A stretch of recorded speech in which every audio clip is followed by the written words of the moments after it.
Hello， 大家好，我是刘毅，今天我们做道家常菜——羊血烧豆腐，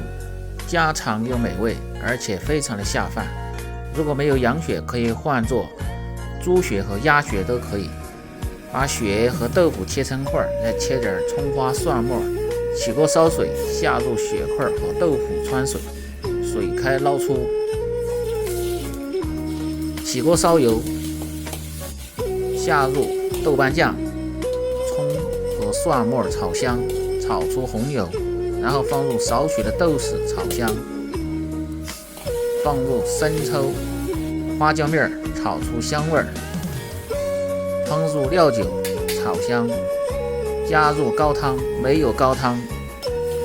放入开水、白水都可以，然后放入油辣子提味儿，烧开下入血块和豆腐，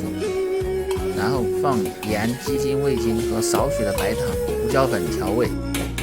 烧至入味，用水淀粉勾个薄芡，稍微多烧一下子，让汤汁充分的均匀粘在红白豆腐之上，然后出锅的时候放入葱花或者是蒜苗花都可以。简单又家常的红白豆腐